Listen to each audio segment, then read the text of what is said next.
Blender beginner course chapter number 6 में आप सभी का स्वागत है। और आज हम लोग सीखने वाले यूवी अनरैपिंग। तो पिछले वीडियो में हमने देखा था मेटेरियल कैसे अप्लाई करते हैं, आप अपने ऑब्जेक्ट को कलर कैसे दे सकते हो। लेकिन वो बहुत ही सिंपल मेथड है और हर जगह वो यूज नहीं आता। तो अगर आपको अपने मॉडल को कहीं और एक्सपोर्ट करना है या फिर किसी और सॉफ्टवेयर में यूज करना है, तब आप अगर डायरेक्टली अप्लाई करते हो मटेरियल तो वो आप एक्सपोर्ट नहीं कर पाओगे। तो आज हम लोग एक डिफरेंट मेथड देखने वाले हैं, जिसके थ्रू से हम लोग एक इमेज के अंदर सारे हमारे मटेरियल कलर के डाटा सेव कर सकते हैं, जिसको बोलते हैं यूवी अनरैपिंग। तो अगर सिंपल लैंग्वेज में बताऊं, यूवी अनरैपिंग क्या होता है? जो हमारा 3D मॉडल है, उसको ओपन करके या फिर कट करके एक फ्लैट सरफेस में चेंज करना। फॉर एग्जांपल, जैसे कि मेरे पास ये बॉक्स है, जो कि अभी ये क्यूबॉइड शेप में है, 3D शेप। लेकिन अगर मैं इसको खोल दूं इस तरह से हर तरफ से और इसको फाड़ दूं, तो ये पूरा पूरा एक फ्लैट सरफेस बन जाएगा, या फिर बोल सकते हो सीधा पेपर बन जाएगा। तो सेम चीज हम लोग 3D में कर सकते हैं। हम लोग को अपने प्रोजेक्ट को ओपन करना है और उसको फ्लैट सरफेस में चेंज करना है, जिसके बाद आराम से हम लोग कोई भी फोटो एडिटिंग सॉफ्टवेयर में उसका टेक्सचर बना सकते हैं और डायरेक्टली हमारे 3D मटेरियल के ऊपर अप्लाई कर सकते हैं। तो चलो देखते हैं करना कैसे है। तो यहाँ पे मैंने एक नया प्रोजेक्ट क्रिएट कर रखा है, जहाँ पे मेरे पास दो क्यूब हैं। एक तो नॉर्मल क्यूब है और एक ये क्यूब है, जहाँ पे हम लोग समझेंगे कि इसको अनरैप कैसे किया जाता है। तो अनरैपिंग क्या होता है, एक बार मैं आपको ये एनिमेट करके दिखाता हूँ। जो हमारा क्यूब है उसको हम लोग क्या करना है, इस तरह से एक फ्लैट सरफेस में चेंज करना है।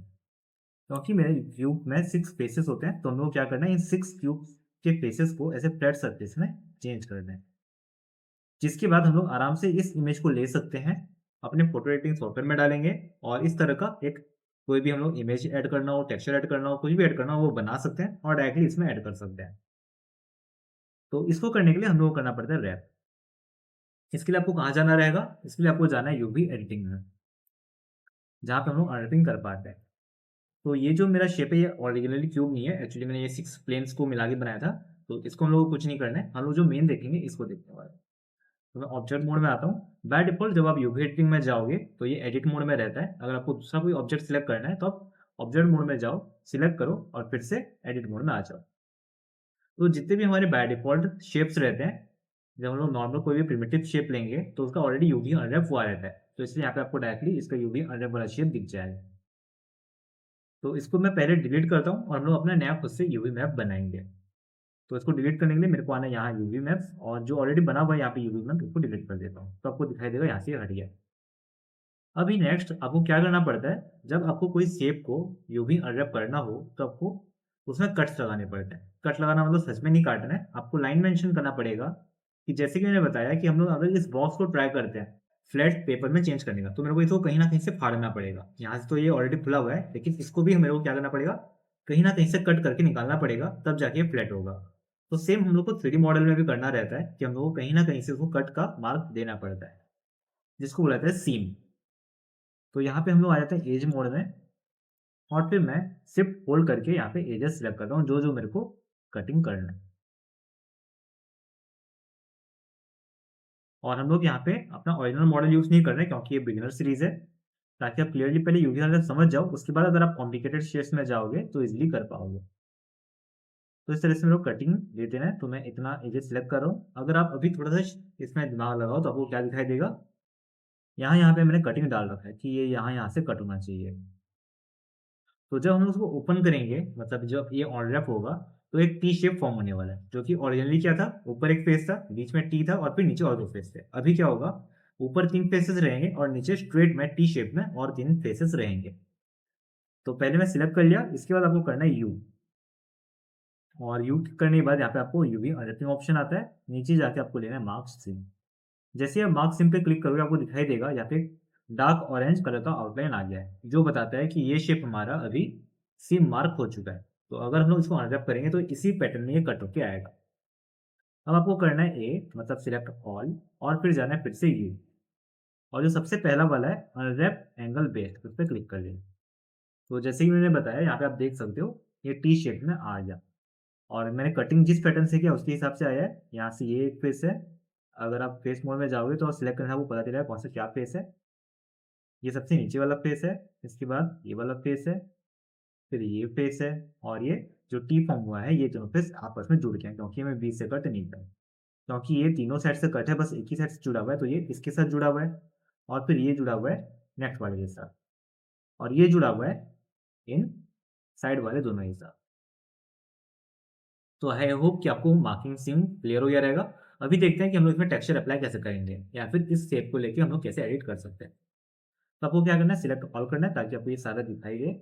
इसके बाद यहाँ आप आ सकते हो यूवी में और उसको कर सकते हो नीचे जाके एक्सपोर्ट यूवी लेआउट। तो आपको ये एक्सपोर्ट यूवी लेआउट कर देना है और इसको सेव कर देना है करना है। तो अभी हमारे पास ये मैप आ गया है जिसको मैं अभी कोई भी फोटो एडिटिंग सॉफ्टवेयर में जाके इसके लिए टेक्सचर बना सकता हूँ। तो अभी आ जाता हूँ मैं कैनवा में, जो कि सिंपल रहता है यूज़ करना। तो मेरा जो यूवी मैप है वो स्क्वायर शेप में है, तो मैं स्क्वायर शेप लिया, यहाँ पे मैं मैप को अपलोड कर देता हूँ। और हम लोग नॉर्मल कलर्स नहीं लेंगे, हम लोग क्या करते हैं, कुछ-कुछ रैंडम शेप्स या फिर रैंडम जो इमेजेस हैं वो यूज़ करते हैं ताकि आपको क्लियरली समझ में आए कि ये कैसे लगता है।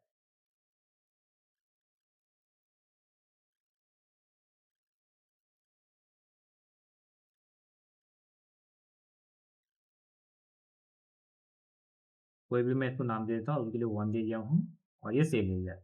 अभी हम लोग को वापस आना है ब्लेंडर में और यहाँ पे जाना है ओपन। यहाँ ओपन करना है और जहाँ पे भी आप सेव कर सकते हो यहाँ पे जाके ओपन कर लो। तो आपको दिखाई देगा कि ये जो मैप है इसके अंदर हर बॉक्स में एक-एक इमेज आ गया है। लेकिन अभी आपको यहाँ पे ये कुछ भी दिखाई नहीं देगा क्योंकि हम लोग को 2 चीज़ करना बाकी है। क्या-क्या? पहले हम लोग को ये मटेरियल इसके साथ लिंक करना पड़ेगा। अभी हमारा जो है वो मेन मटेरियल में है। अभी हमारा ये इमेज लिंक नहीं हुआ है। आप यहाँ पे देख सकते हो कोई भी मटेरियल यहाँ पे अटैच नहीं है। तो हम लोग को लेना रहेगा न्यू मटेरियल। जब हम लोग यूवी के थ्रू से लगा रहे हैं तो हम लोग को कलर वगैरह कुछ भी नहीं चेंज करना पड़ता, क्योंकि हम लोग कलर यूज़ ही नहीं करने वाले, इमेज टेक्सचर यूज़ करने वाले हैं। तो आपको यहाँ पे कुछ सेटिंग नहीं करना है, आपको यहाँ पे येलो डॉट पे क्लिक करना है और ले लेना है इमेज टेक्सचर। और फिर इस इमेज का नाम जो कि है 1.jpg वो सिलेक्ट करना रहेगा यहाँ पे ड्रॉप डाउन में जाके। फिर भी आपको यहाँ पे कुछ दिखाई नहीं देगा, रीज़न क्या है? क्योंकि अभी हम लोग जो है मटेरियल मोड पे हैं ही, हम लोग व्यू कोड शेडिंग में हैं। तो हमको मटेरियल मोड में जाना रहेगा, तो आप ऊपर जाओ, स्क्रॉल करो और थर्ड वाला ऑप्शन ले लो। जैसे आप थर्ड वाला ऑप्शन लोगे, आपको दिखाई देगा कि ये हमारे सारे फेसेस में अलग-अलग इमेजेस आ गए। अब हम लोग ओरिएंटेशन पे ध्यान नहीं दे रहे, कौन सा सीधा है, कौन सा उल्टा है, हम लोग ऐसे ही इमेज लगाए थे। लेकिन अगर आप देखोगे तो आपको दिखाई देगा जितने भी फेसेस हैं हमारे, अगर मैं इसको चेंज कर दूँ ऑब्जेक्ट मोड में और रोटेट करूँ तो आपको दिखाई देगा कि हर फेस में आपको अलग-अलग इमेज दिखाई देगा, जो कि यहाँ पे भी किया हुआ था। तो इस तरीके से यूवी एडिटिंग काम करता है। ये सिंपल शेप था तो आपको ज़्यादा सीन लगाना नहीं पड़ा। लेकिन अगर कॉम्प्लिकेटेड रहता है तो हम लोग को बहुत सोच समझ के हर तरफ से सीन लगाना रहता है। आपको ऐसे ही सोचना है कि ये नॉर्मल एक पेपर से बना हुआ मॉडल है, आप उसको कैंची से कट कर रहे हो। तो आपको कहाँ-कहाँ से कट लगाना पड़ेगा ताकि पूरा का पूरा फ्लैट हो जाए। हालाँकि और भी एडवांस तरीके हैं यूवी एडिटिंग को यूज़ करने का, लेकिन ये सबसे ईज़ी और सिंपल तरीका है। तो अभी के लिए हम लोग इतना ही सीखने वाले हैं। तो आई होप कि आपको कुछ सीखने मिला रहेगा अच्छा। तो नेक्स्ट में हम लोग सीखने वाले हैं ऐसे भी और ज़्यादा एडवांस वाली चीज़ें, कि अगर हम लोग को डायरेक्टली कलर करना हो या फिर डायरेक्टली पेंट करना हो अपने इमेज के ऊपर, या फिर मैं कोई texture directly paint brush use करके मैं 3D पेंटिंग करना चाहता हूँ, तो वो कैसे कर सकते हैं। तो मिलते हैं नेक्स्ट वीडियो में जहाँ पे हम लोग सीखेंगे टेक्सचरिंग। और अगर आपको कोई डाउट है तो आप कमेंट में बता सकते हो, या फिर अगर आपको कोई पर्टिकुलर वीडियो के रिलेटेड ट्यूटोरियल चाहिए तो वो भी आप कमेंट कर सकते हो। और अगर आपको पर्सनली कुछ पूछना है तो आप डिस्कॉर्ड सर्वर ज्वाइन कर सकते हो या फिर मेरा फ्री व्हाट्सएप ग्रुप ज्वाइन कर सकते हो। और अगर आपने अभी तक मेरा चैनल सब्सक्राइब नहीं किया है तो सब्सक्राइब कर लो, आपको ऐसे और भी बहुत सारे इन्फॉर्मेटिव और 3D एनिमेशन के टिप्स मिलते रहेंगे।